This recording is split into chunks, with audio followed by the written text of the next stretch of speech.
ارشاد فرمایا کہ اے ایمان والو اللہ سے ڈرو، اور ارشاد فرمایا تم میں بھی ہر جان دیکھے کہ وہ کل کی کیا تیاری اس نے کی ہے۔ حضرت رسول اللہ صلی اللہ علیہ وسلم کی بارگاہ میں صحابی آ کر کے عرض کرتے ہیں یا رسول اللہ صلی اللہ علیہ وسلم متی الساعہ، فرمایا کہ قیامت کب آنے والی ہے؟ سرکار دو عالم صلی اللہ علیہ وسلم فرماتے ہیں تم نے قیامت کی کیا تیاری آج کر رکھی ہے؟ اللہ کے رسول صلی اللہ علیہ وسلم یہ بتا رہے ہیں کہ قیامت کو آنا ہے، یقیناً آنے ہی والی ہے، اب کوئی اس کے آنے سے روک نہیں سکتا ہے، یہ اللہ کا فیصلہ ہے، قیامت کا قائم ہونا ہی ہے، یقینی ہے، مگر اس دن کے لیے ہم نے اپنے آپ کو کتنا تیار کیا ہے اس پر ہمیں توجہ ہونی ہے۔ قیامت کب آ جائے گی اس فکر سے زیادہ اس دن پر حاضر رہنے کی تیاری میں فکر کرنا ہمارے لیے ضروری ہے۔ اللہ کا رسول صلی اللہ علیہ وسلم کا فرمان بھی اور خود رب ذوالجلال کا فرمان ہمیں اسی دن کی طرف توجہ دلاتا ہے۔ ہر جان دیکھے کہ وہ کل کے لیے کیا اس نے تیاری کی ہے، کل کی تیاری کیسی ہونی چاہیے۔ آج ہم دنیا میں زندگی جی رہے ہیں تو ہماری زندگی کے طور و طریقوں کے اندر ہم نے یہود و نصارہ کا طریقہ اپنایا ہے۔ اقبال نے کہا کہ مسلمان ہیں جنہیں دیکھ کے شرمائے یہود تہذیب میں نصارہ کو تمدن، یہ مسلمان ہیں جنہیں دیکھ کے شرمائے یہود تہذیب میں نصارہ کو تمدن میں یہود۔ اسی طریقے کا انہوں نے گویا کہ کہا کہ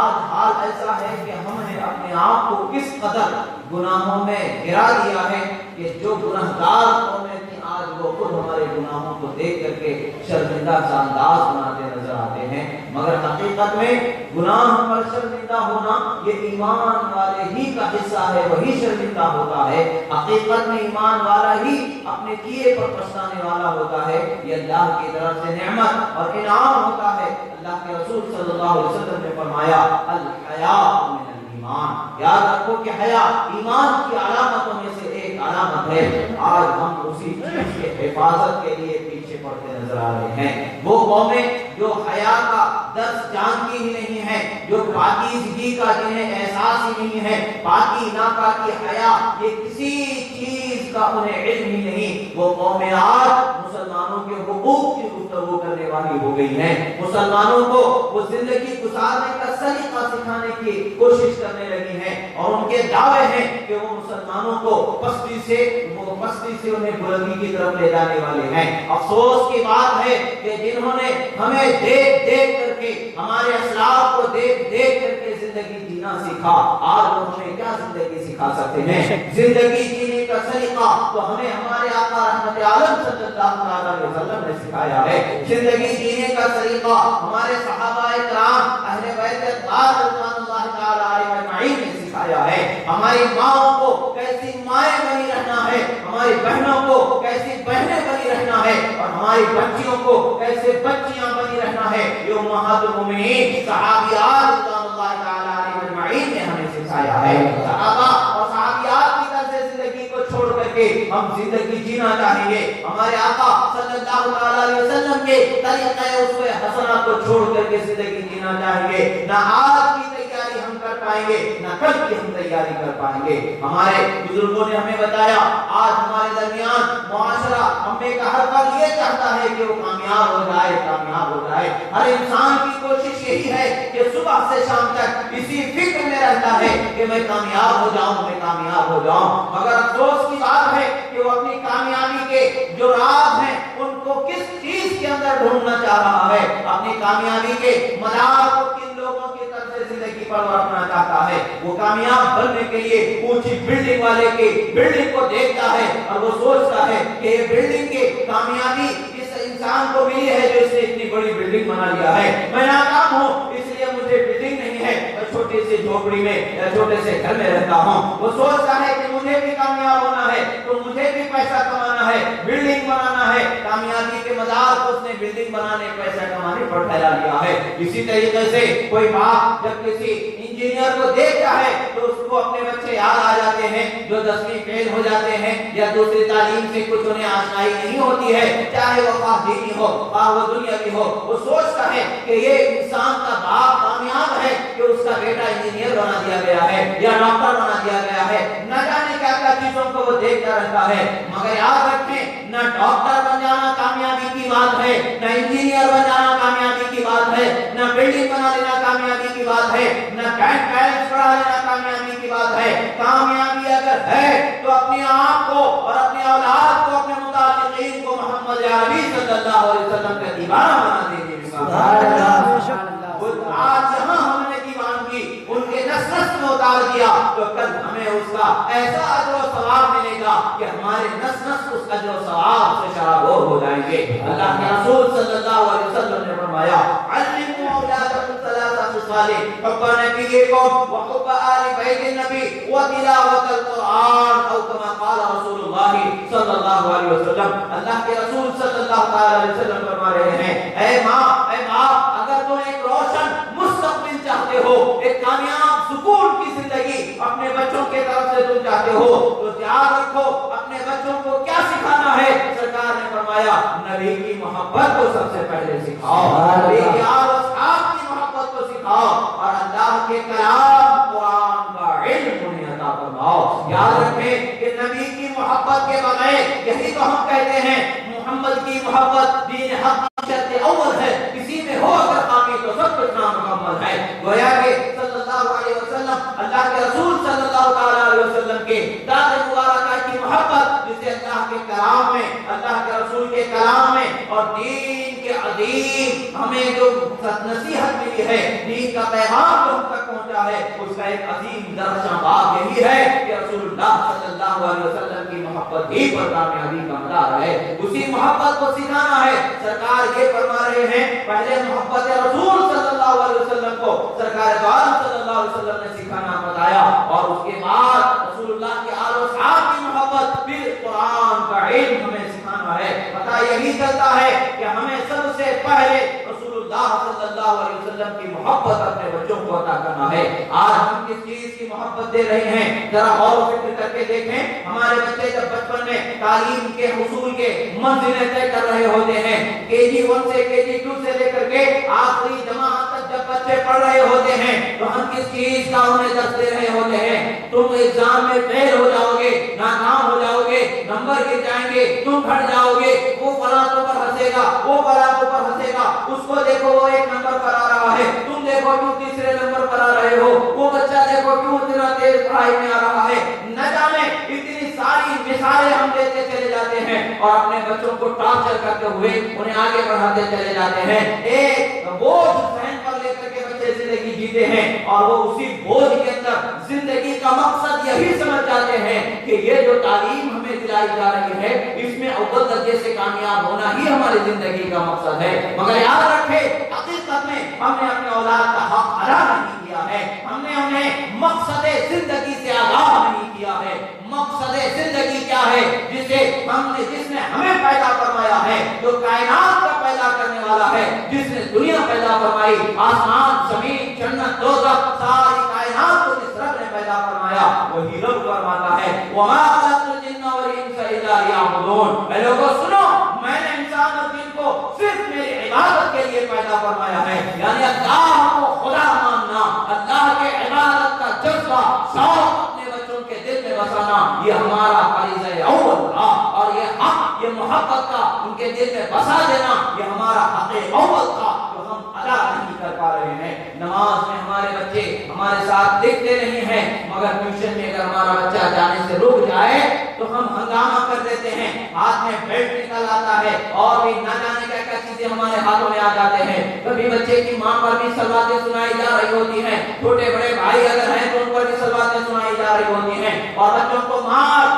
کر کے اسکول ٹیوشن کو بھیجا جا رہا ہوتا ہے، اور گویا کہ ہم انہیں یہود و نصارہ کی تہذیب کے اپنانے میں سختی کر کے اس پر ہم انہیں مجبور کرتے چلے جا رہے ہیں۔ مگر افسوس ہے ہماری اس ادھوری تربیت پر، افسوس ہے ہماری اس ناکام تربیت پر، اگر ہم اپنے اولاد کو صرف اتنا ہی سکھا کر کے چھوڑ دیتے ہیں۔ ہماری تربیت کامیاب کب ہوگی؟ جب ہم اپنے اولاد کو محبت رسول صلی اللہ علیہ وسلم سکھائیں گے، رسول اللہ صلی اللہ علیہ وسلم کی سنتوں کا چلنا پھرنا اڑنا بیٹھنا بھرا پیارا انداز جب تک کہ نہیں سکھائیں گے اس وقت تک ہماری تربیت پر ہمیں افسوس کرنا بھی شرمندگی کا سبب ہے۔ یاد رکھیں آپ کو خود نہیں معلوم کہ سونے کی کیا کیا سنتیں ہیں، پینے کی کیا کیا سنتیں ہیں، چلنے کی کیا سنتیں ہیں، آداب مجلس کیا ہیں۔ یہ وہ زندگی کے اصول ہیں جس کو پرسنالٹی ڈیولپمنٹ کہہ کر کے دوسری قومیں ہمارے نوجوانوں کو ابھارنے کی کوشش کر رہے ہیں۔ آپ مسکراؤ تو کیسے مسکراؤ، ہنسو تو کیسے ہنسو، بیٹھے تو کیسے بیٹھو، اٹھو تو کیسے بیٹھو، چلو تو کیسے چلو، اور اس میں کمر کو ہمٹا کر کے چلنا سکھایا جاتا ہے۔ معاذ اللہ، یاد رکھیں اگر یہ سب چیزوں سے بے نیازی اگر چاہتے ہیں تو ہمیں رسول اللہ کی زندگی کے انداز کو اپنا لینا ہے۔ ہم سنت رسول کو اپنا لیں گے، ہماری پرسنالٹی اتنی ڈیولپ ہو جائے گی کہ آج تک کی قوموں نے ہمیں دیکھ دیکھ کر کے سیکھا، پھر سے سیکھنے پر مجبور ہو جائیں گے۔ ہمیں آج ضرورت ہے ہمارے آقا صلی اللہ علیہ وسلم کی محبت کو کوٹ کوٹ کر کے ہمارے بچوں کے دلوں میں بسا دینا۔ آج ضرورت ہے سنت رسول صلی اللہ علیہ وسلم کی عظمت و محبت کو اتار دینا۔ آخر کب تک کہ ہم بھی یہ جنگلوں میں، بیابانوں میں جانوروں کی جیسی زندگی جینے والی زندگی، دنیا کے بھرے بازار میں زندگی جینا چاہیں گے؟ آخر کب ہمیں ہوش آئے گا، کب ہم رسول اللہ کی سنتوں کی طرف آگے بڑھیں گے؟ ہم سوچتے ہیں ہمارے گھروں میں برکت نہیں ہے، ہم سوچتے ہیں ہمارے گھروں میں کامیابی نہیں ہے۔ کہاں سے کامیابی آنے والی ہے، کہاں سے برکتیں آنے والی ہے؟ برکتوں کو، کامیابیوں کو اللہ تعالیٰ نے اس کے حبیب کے اتباع میں رکھ دیا ہے۔ یہی وجہ ہے کہ ہم اپنے اسلاف کرام کو دیکھ رہے ہیں، حضرت امام نووی رضی اللہ تعالیٰ عنہ کی بارگاہ میں حاضری دیتے ہیں۔ امام نووی رضی اللہ تعالیٰ عنہ ارشاد فرماتے ہیں، اصول الطریق التصوف، یعنی کامیابی کا سب سے بہترین راستہ جو اولیاء اللہ کا راستہ ہے، اس راستے کے کیا اصول ہیں کہ جس سے انسان اللہ کا قرب حاصل کر لیتا ہے، اللہ کی رضا حاصل کر لیتا ہے۔ چٹائی بچھا کر کے زمین پر سونا نصیب ہو جائے یا نہ بھی ہو، تو مٹی میں سونا بھی ہو پڑے تو وہ سو جاتا ہے، مگر جس جگہ بیٹھتا ہے مخلوق کو خدا اس کے مطیع و فرما بردار بنا دیتا ہے۔ حضرت ابراہیم ابن ادہم رضی اللہ تعالیٰ عنہ کی زندگی کو دیکھیں، وقت کا تاجدار، وقت کا سلطان، وقت کا بادشاہ، جس کے ایک اشارے پر ہزاروں جانیں جا سکتی ہیں، جس کے ایک اشارے پر ہزاروں زندگیاں بچ سکتی ہیں۔ جب اللہ کے بارگاہ میں قرب حاصل کرنے کی انہیں طلب بڑھ جاتی ہے اور اللہ کا رحم و کرم ان پر ہو جاتا ہے، تو تخت کو ٹھکرا کر کے اللہ تعالیٰ کے عبادت میں فقیرانہ زندگی گزارنے لگ جاتے ہیں۔ ویسے ہی ایک وقت گزر گیا، زمانہ گزر گیا، کچھ دن کے بعد ایک نہر کے کنارے آپ تشریف فرما تھے کہ جس سلطنت کو ٹھوکر سے مار کر کے آپ واپس آ گئے تھے اور اللہ تبارک و تعالیٰ کی رحمت میں اپنا واپس نصیب و حصہ پا چکے تھے، اللہ کے ذکر میں، اس کے جلووں میں خود کو فنا کر دیے اور اپنی ضرورت زندگی کی جو چادر پھٹی ہوئی تھی اس چادر کو سوئی دھاگے سے سیدھے بیٹھے ہوئے تھے۔ کچھ اسی و انہی کے تحت کام کرنے والے ان کی سلطنت میں جنہوں نے انصاف کے ان کے انوکھے انداز کو دیکھا تھا، وہی آیا کا گزر، وہی سلاطین کا گزر، وہی اونچے اونچے مقام والے پہرے دار، کمانڈر وغیرہ فوج کے سارے لوگوں کا گزر ادھر سے ہوا۔ انہوں نے دیکھا اور ایک فقیر درخت کے نیچے نہر کے کنارے بیٹھا ہے۔ قریب جب پہنچے تو انہوں نے دیکھا ارے یہ دیکھنے میں فقیر ضرور ہے مگر یہ وہی سلطان ابراہیم ابن ادہم ہے جنہوں نے تخت کو چھوڑ کر کے اپنی زندگی جینے کا ہنر آزمایا ہے اور اپنی زندگی کو بلند کرنے کا سلیقہ حاصل کیا ہے۔ بعد حاضر ہو جاتے ہیں اور کہتے ہیں حضور یہ زندگی کو چھوڑیں، آ جائیں، وہ تخت شاہی آپ کا انتظار کر رہا ہے، وہ نرم و گداز بستر مخمل کا آپ کا انتظار کر رہا ہے، ہزاروں خدام ہاتھ باندھے آپ کے پلک کے اشارے کے انتظار میں ٹھہرے ہوئے ہیں، وہ بستر بھی اسی طرح ہے، وہ تخت بھی اسی طرح آپ کے انتظار میں ہے، آپ چلے آئیں، ہم سب آپ کے محکوم ہیں، آپ ہمارے حاکم ہیں، چلے آئیں۔ آپ فرماتے ہیں کیا میں جو حکم دوں گا وہ حکم تم بجا لانے کی طاقت رکھتے ہو؟ میں یہ کہہ دوں تو میرا کہا ہوا ہر بات میری کہی ہوئی تم پورا کر لو گے؟ وہ کہتے حضور تبھی تو آپ کو ہم اپنی سلطنت میں پھر واپس بلا رہے ہیں۔ فرماتے ہیں جو سوئی آپ سل رہے تھے اس سوئی کو اٹھا کر کے آپ نے دریا میں ڈال دیا، فرمایا مجھے یہ سوئی لا کر کے دکھا دو۔ سارا لشکر حیران ہے دریا میں کیسے سوئی کو تلاش کرے پانی کی گہرائی میں۔ سارے لوگ حیران ہو کر کے عرض کرتے حضور جو بڑے بڑے عمرا تھے، حضور آپ آئے تو صحیح، ایسے ہزاروں سونے کی سوئیاں بنا کر کے آپ کی خدمت میں پیش کر دیا جائے گا۔ آپ فرماتے مجھے سونے کی نہیں، مجھے وہی سوئی چاہیے جو لوہے کی بنی ہوئی ہے جس کو میں نے ابھی پانی میں پھینکا ہے۔ وہ کہتے حضور اس کو لانے پر ہم عاجز ہیں، ہم لا نہیں سکتے، تلاش نہیں کر سکتے ہیں۔ حضرت ابراہیم ابن ادھم مسکراتے ہوئے فرماتے ہیں اے مچھلیوں مجھے میری سوئی لا کر کے دے دینا۔ اتنا زبان سے نکلنا ہی تھا کہ پانی کی سطح پر ہر مچھلی کا منہ نکلا ہوا ہے، ہر مچھلی کے منہ میں ایک ایک سونے کی سوئی چمک رہی ہے۔ آخر میں ایک مچھلی نکلتی ہے جس کے منہ میں وہ لوہے کی سوئی چمکتی نظر آتی ہے۔ حضرت ابراہیم ابن ادھم وہ لوہے کی سوئی اٹھا کر کے بتا رہے ہیں تم سونے کی سوئیاں دینے کا ارادہ رکھتے تھے مگر رب تعالیٰ مجھے بغیر ہمیں عطا فرمانے کی سبحان اللہ سبحان اللہ۔ میرے کہنے کے باوجود میرے حکم کو ماننے کی طاقت بجا لانے کی سکت تمہیں نہیں ہے، مگر میں کہہ دوں تو جس پر کسی کا حکم نہیں چلتا ہے، عام لوگوں کا، ایسی عظیم مخلوق جو پانی میں رہتی ہے، وہ مچھلیوں پر بھی خدا میری حکومت کو جاری فرما دیا ہے۔ اور فرماتے ہیں عمرہ بتاؤ وہ حکومت کہ جن پر میں حکومت کروں میرا حکم ادا ہی نہ کر سکے، بجا ہی نہ لا سکے، ان پر کیا خاص حکومت کروں؟ یہ حکومت جو خدا نے مجھے عطا فرمائی یہ کیسی حکومت ہے ذرا اندازہ کرو۔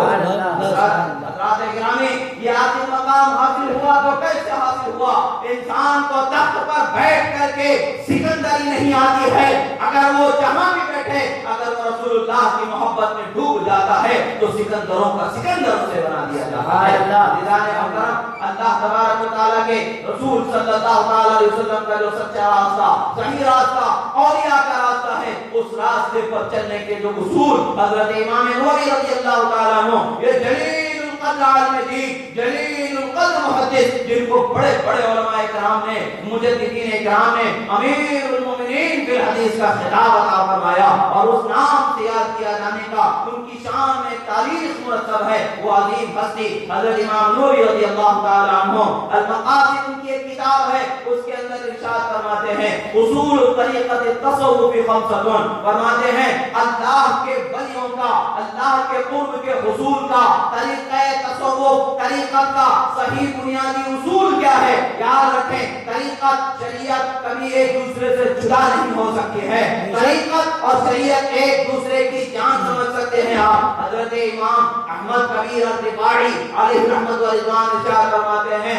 شیخ والذی یلزمک الکتاب والسنہ، او کما قال رضی اللہ تعالی عنہ، فرماتے ہیں شیخ مرشد وہی ہے جو تمہیں کتاب و سنت سے جوڑنے والا ہے، کتاب و سنت سے دور کرنے والا کبھی تمہارا مرشد نہیں ہو سکتا ہے، کبھی تمہارا پیر نہیں ہو سکتا ہے۔ یہ حضرت امام احمد کبیر رفاعی علیہ رحمت و رضوان فرماتے ہیں آج خدا نے آپ کو وہ تصرف عطا فرمایا ہے، آپ کا نام لے کر کے آپ کے سلسلے کا گنہگار سے گنہگار، گنہگار سے گنہگار شخص اپنے جسم میں تانتوں کو گھسا دیتا ہے تو خدا اس کی زندگی کو باقی رکھ دیتا ہے، نکالتا ہے تو اس کا زخم سوکھ جاتا ہے، کوئی نقصان نہیں پہنچتا ہے۔ ان کا نام لے کر کے زندگیاں آج جو بچاتے ہیں وہ عظیم بزرگ، وہ عظیم پیر، وہ عظیم شیخ کیا فرماتے ہیں مرشد وہی جو تمہیں کتاب و سنت سے جوڑنے والا ہے، کتاب و سنت سے دور کر دے وہ مرشد ہو ہی نہیں سکتا ہے، وہ زندگی ہو سکتا ہے۔ پھر فرماتے ہیں سنو حقیقت کا نام لے کر کے یعنی طریقت کا نام لے کر کے جو بہکایا جاتا ہے وہ فرماتے ہیں شروع سنو کل الحقیقتی خالفت الشریعہ فہی الزندقہ، فرماتے ہیں سنو ہر وہ حقیقت جس کو لوگ کہتے ہیں شریعت کے مخالف آ جائے تو وہ طریقت نہیں ہو سکتی، حقیقت نہیں ہو سکتی، ضلالت و گمراہی ہوتی ہے۔ یہ حضرت امام احمد کبیر رضی اللہ تعالیٰ عنہ فرماتے ہیں۔ اور یاد رکھیں اسی طریقے سے حضرت امام احمد کبیر رفاعی رضی اللہ تعالیٰ عنہ فرماتے ہیں اذا رأيتم شيخا يطير في السماء، اگر تم کسی پیر کو دیکھو آسمانوں پر بھی اڑ رہا ہے تو اس سے اپنے دل میں کوئی خیال مت لاؤ، بل توزن قوله وفعله بالموازين الشريعة اذا وجدتهما موافقا للشريعة۔ اگر فرماتے ہیں سنو ان کے اقوال و کردار کو شریعت کے میزان میں تول لو، اگر اس کے موافق ہے تو وہ شیخ ہونے کے لائق ہے، اگر اس کے موافق نہیں ہے تو وہ شیخ مرشد ہو ہی نہیں سکتا اگرچہ آسمانوں میں اڑنے والا ہے۔ اللہ کے رسول صلی اللہ علیہ وسلم کے دین کے سچے محافظ اور نگہبان، دین کے سچے حاجی و رہبر اولیاء یہ ہوتے ہیں جو ہمیں کتاب و سنت سے جوڑنے والے ہوتے ہیں۔ وہی اولیاء کرام کا طریقہ حضرت امام نووی رضی اللہ تعالیٰ بیان فرما رہے ہیں، وہ طریقہ میں کیا فرماتے سنانو، ارشاد فرماتے ہیں کہ تقوی اللہ فی السر والعلن، سنو اللہ کا ڈر ظاہر میں باطن میں اپنے اندر بسا لو۔ آج ہم ظاہر میں جب لوگوں کے سامنے بیٹھتے ہیں تو بڑا خدا سے ڈرنے والا ظاہر کرتے رہتے ہیں، ہمیں بڑا خوف ہے، ہمیں بڑی اللہ سے خشیت ہے، اس کا اظہار ہم کرتے چلے جاتے ہیں، مگر وہیں اپنے دل کے اندر جو ہم چور چھپائے بیٹھے ہیں ہم خوب جان رہے ہوتے ہیں۔ جب تنہائی میں ہو رہے ہوتے ہیں، جب کوئی ہمیں دیکھنے والا نہیں ہوتا ہے، اس وقت پر ہم کیا کرتے رہتے ہیں، یہ ہمارا ضمیر خوب جانتا ہے، یہ ہمارا نفس خوب جانتا ہے کہ ہم کتنے گھنونے سوچ اپنے ذہنوں میں پالتے ہیں، کتنے گھنونے نظروں کو ہم پھیرتے رہتے ہیں، اور کتنے گھنونے عمل ہمارے ہوتے ہیں، خیالات ہوتے ہیں، یہ ہم خوب جانتے ہیں۔ اسی لیے تو فرمایا من عرف نفسہ فقد عرف ربہ، جو اپنے آپ کو پہچان جاتا ہے، اپنی حقیقت کو پہچان جاتا ہے، وہ رب تعالیٰ کا قرب پانے والا ہے، اللہ کی عظمتوں جلالتوں کو پہچاننے والا ہو جائے گا۔ عزیزان محترم، حضرت امام نووی دوسرا جو طریقہ بتاتے ہیں، اتباع سنت النبی صلی اللہ تعالی علیہ وسلم فی اقوالہ و افعالہ، فرماتے ہیں نبی اکرم صلی اللہ تعالی علیہ وسلم کے فرمان کے اور آپ کے عمل کے طریقے کو، یعنی نبی صلی اللہ تعالی علیہ وسلم کے قول و فعل کی مطابقت کرنا، مطابقت کرنا، یعنی اللہ کے رسول صلی اللہ علیہ وسلم جو کہہ دیں، جو کرنے والے ہیں، جو کرنے کا حکم دے دیں، ظاہر ہے شریعت کے مطابقت کرنا، یہ دوسرا اہم پہلا اصول اللہ کا ڈر ظاہر میں باطن میں، دوسرا اصول اللہ کے رسول صلی اللہ علیہ وسلم کے فرمان کے مطابقت کرنا، شریعت کی مطابقت کرنا، یہی وہ چیز ہے جسے حضرت امام احمد کبیر نے بتایا، شیخ وہ ہے جو تمہیں کتاب و سنت سے جوڑنے والا ہے، اگرچہ وہ آسمانوں میں اڑنے والا ہے، اس کا قول و فعل قرآن کتاب و سنت کے خلاف آ رہا ہے، قرآن و سنت کے خلاف آ رہا ہے، تو آسمانوں میں اڑنا اسے کام نہیں دینے والا ہے، وہ تمہیں کام نفع پہنچانے والا نہیں ہے، بلکہ خدا سے دور کرنے والا، ضلالت کے راستوں میں اندھیروں میں ڈھکیلنے والا ہوگا، اس سے دور ہو جانا ہے۔ اور پھر فرماتے ہیں، اور آگے ارشاد فرماتے ہیں الرضا عن اللہ فی القلیل والکثیر، اللہ جو عطا فرما دے اس میں راضی ہو جانا۔ آج ہمارا کیا حال ہے، خدا جو ہمیں عطا فرما دے اس پر رضا کی بات جب آ جاتی ہے تو ہم کہتے ہیں مولانا میں تو صبح کی بھی نماز پڑھ رہا ہوں، دوپہر کی بھی نماز پڑھ رہا ہوں، پانچوں وقت کی نماز پڑھ رہا ہوں، کتنے دن سے پڑھ رہے ہیں، 40 دن کی بھی زندگی دیکھنے تو نہیں مل سکتے، چند دنوں کی پابندی کرتے ہیں اور تصور کر لیتے ہیں کہ ہمیں سب کچھ مل جانا چاہیے، ایک عالی شان عظیم الشان کروڑوں روپے کا بنگلہ بن جانا چاہیے۔ عزیزان محترم، عبادت اس لیے مت کیجیے کہ دولت مل جائے، عبادت اس لیے مت کیجیے کہ شہرت مل جائے، عبادت اس لیے کیجیے کہ خدا راضی ہو جائے، دنیا میں بھی آخرت میں بھی کامیابی مل جائے۔ اللہ نعرہ تکبیر، نعرہ رسالت، مسلک اعلیٰ حضرت فیضان غوث اعظم، نعرہ تکبیر، نعرہ رسالت۔ جب ہماری نگاہ کو ہم رضائے الہی پر رکھیں گے، دولت کے آنے جانے کی ہمیں کوئی فکر نہیں ہوگی، اس لیے کہ ہم حقیقی رزاق، حقیقی رازق کی طرف ہماری نگاہ ہوگی۔ خدا نے فرمایا ان اللہ هو الرزاق ذو القوة المتین، بے شک خدا ہی کی ذات ہے جو رزق دیتی ہے، وہی قوت والا، متانت والا ہے۔ عزیزان محترم، خدا کے علاوہ کوئی دے ہی نہیں سکتا، اور خدا اپنے ہر بندے کو عطا فرماتا ہے، تو ہم طلب کیا کریں گے، ہماری طلب ادھوری ہی رہتی ہے۔ خدا طلب سے سوا عطا فرما دے تو ہمارا کیا کہنا، خدا کی طلب ہماری طلب سے بڑھ کر کے خدا جو عطا فرماتا ہے اس کا حقدار اپنے آپ کو بنانا ضروری ہوتا ہے۔ عزیزان محترم، ہم اللہ کا شکر گزار بندہ بن جائیں تو اللہ تعالیٰ ضرور عطا فرمائے گا۔ میں آپ کو ایک خاتون کا واقعہ بتاتا ہوں اور اس کے ایک شوہر کا واقعہ بھی بتاتا ہوں، آپ سنیں کس طریقے کی زندگی ہوتی ہے۔ یاد رکھیں، تاریخ میں ہماری ماں نے، ہماری بہنوں نے ایک ایسا عظیم کردار نبھایا ہے کہ قیامت تک کے اس کردار کو بھلایا نہیں جا سکتا۔ آپ آج کل کے زمانے میں ہر عورت پر بری عادت کا یا برا ہونے کا شبہ کیا جا رہا ہے، اور عورت کے چال چلن پر ایک گندی نظر دیکھی جا رہی ہے۔ یاد رکھیں، اس کے ذمہ داری کچھ ان کے طریقے، کچھ ان کے چلنے اٹھنے بیٹھنے کے کچھ انداز ہیں جو خلاف شرع انہوں نے بنا لیا تو وہ سبب بن گیا، ورنہ حقیقت میں دیکھا جائے تو ہر ایمان والی ماں، ہماری ہر ایمان والی بہن ایسی غیور ہے کہ اس کی غیرت ایسی ہے کہ وہ مر جائے گی مگر خدا و رسول کے خلاف جانا گوارا نہیں کرے گی۔ یہ غیور ماں کی غیرت ہے، یہ غیور بہن کی غیرت ہے۔ کہ وہ خدا اور رسول کے خلاف، ان کے احکام کے خلاف جینا گوارا نہیں کر سکتی ہے۔ آئے میں آپ کو بتاؤں، ایک غریب گھرانہ ہے، ایک شوہر، کچھ دو تین بچے اور ایک بیوی ہے۔ وہ شخص صبح سے شام تک کام کی تلاش میں نکل رہا ہے۔ گھر میں بیوی بچے بھوکے انتظار کر رہے ہیں کہ کچھ محنت کر کے دولت کچھ پیسے لائے گا اور کچھ چولہا جلے گا، کچھ کھانے کو ملے گا۔ صبح سے شام تک کام کی جستجو و تلاش میں دوڑتا رہا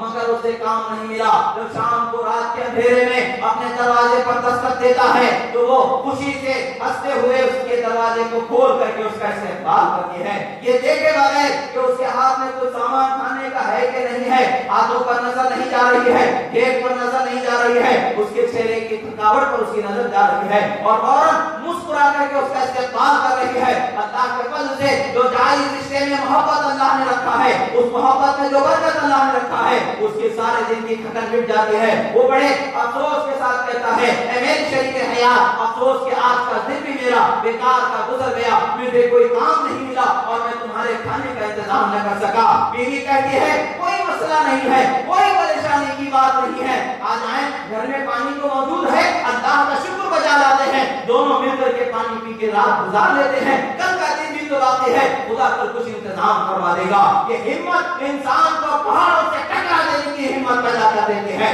یہ حوصلہ پہاڑوں سے ٹکرانے کی زندگی کے اندر ایک عظیم الشان خواہش پیدا کر دیتی ہے جب اس کی شریک حیات اسے اللہ کے دین پر قائم رہنے کے لیے مدد کرنے والی ہو جاتی ہے۔ صبر و سکون کی زندگی، وہ ایسے عظیم زندگی کے منظر اپنی زندگی کے مثالی جوہر کے ساتھ پیش کر دیتی ہے جو کبھی کوئی انسان ناکامی کا منہ دیکھ نہیں سکتا ہے۔ رات میں پانی پی کر کے بچوں کو پانی پلایا، وہ آرام سے سو گئے اور پھر صبح اٹھتے ہیں، کام کے لیے نکل جاتے ہیں۔ دوسرا دن بھی اسی حالت میں گزر جاتا ہے، دوسرا دن بھی گزر گیا اور شام ہو گئی، کھانے کے لیے انتظام کرنے کا کوئی انتظام نہیں ہو سکا۔ پھر شام میں گھر پہنچے، وہی حشاش بشاش انداز ہے، وہی خوشی سے لبکتا چہرہ ہے، وہی خوشی سے کھلکھلاتا ہوا چہرہ ہے، بڑے خوشی سے، بڑے ادب احترام سے، محبت سے دروازہ کھول کے اپنے شوہر کا استقبال کرتی ہے اور دروازے کے پاس انہیں بیٹھا دیتی ہے اور کریانی دروازہ کھول کر کے گھر میں لے آتی ہے اور انہیں پانی پلا دیتی ہے اور پوچھتی ہے، سنائیے آج کا حال کیسا ہے؟ وہ ارشاد ہوتا ہے، شوہر کہتے ہیں، آج کا دن بھی ایسے ہی گزرا، میں صبح سے شام تک کوئی محنت کو تلاش کرتا رہا مگر محنت نہیں ملی اور آج کا دن بھی ایسا ہی گزر گیا، میں سوچ رہا ہوں کہ تمہارے پیٹ کیسے بھرو۔ بیوی کہتی ہے، پریشان ہو، آج بھی گھر میں پانی موجود ہے، ہم پانی پی کر کے دن سے گزارا کر لیں گے، کل انشاءاللہ دیکھیں گے خدا انتظام فرما دے گا۔ رات میں پانی پی کر کے سو گئے، تیسرا دن بھی گزر گیا۔ تیسرا دن جب شروع ہونے والا تھا، جب شوہر باہر جانے لگے تو دروازہ پھر اندر سے کھٹکھٹایا گیا۔ شوہر جاتے جاتے پلٹ کر کے پوچھتے ہیں، بتاؤ کیا بات ہے؟ وہ کہتی ہیں، سنیے اے میرے ساتھ سن لو، آج تیسرا دن ہے، کہیں آپ پریشان ہو کر کے کسی حرام لقمے کو گھر میں نہ لانا، اگر حرام مل جائے تو ٹھیک ہے ورنہ آپ بھی صبر کر کے زندگی ہم گزار لیں گے، کل خدا سبحان اللہ، سبحان اللہ۔ یہ وہ زندگی ہے جو خدا و رسول کو راضی کرنے والی زندگی ہے۔ عزیزان محترم، یہی وہ ہے جو اللہ کے بارگاہ میں کامیاب ہونے کا راستہ ہے، جسے فرمائے الرضا عن اللہ بالقلیل والکثیر کا مطلع سنایا گیا ہے۔ خدا سے راضی ہونا، بہت ملنے پر بھی اور نہ ملنے پر بھی، زیادہ ملنے پر بھی، کم ملنے پر بھی خدا سے راضی رہنا ہے۔ عزیزان محترم، یہ آزمایا جاتا ہے خدا کی رضا پر رہنے والوں کو، خدا کی رضا پر چلنے والوں کو آزمایا جاتا ضرور ہے مگر آزمانا ان کی زندگی کی انتہا نہیں ہے، آزمانے کے بعد انعام فرمانا ان کی زندگی کی ابتدا خدا فرما دیتا ہے۔ اللہ تبارک و تعالیٰ کے رسول صلی اللہ علیہ وسلم کے جانشاروں کو جب ہم دیکھتے ہیں، صحابہ صحابیات کی زندگیوں کو ہم دیکھتے ہیں اور ہمارے امت کی عظیم ماں اور بہنوں کی زندگی کو ہم دیکھتے ہیں تو ہمیں یہ سلیقہ ملتا چلا جاتا ہے۔ اسی طریقے سے حضرت خواجہ حسن بصری حضرت سعید بن مسیب رضی اللہ تعالیٰ عنہ کا ایک واقعہ ہے۔ آپ کا ایک شاگرد تھا، تعلیم دین کی حاصل کیا کرتا تھا، بڑی عمر کا تھا، ہمارا وقت آپ کی مجلس میں درس کی درسگاہ میں حاضر رہتا،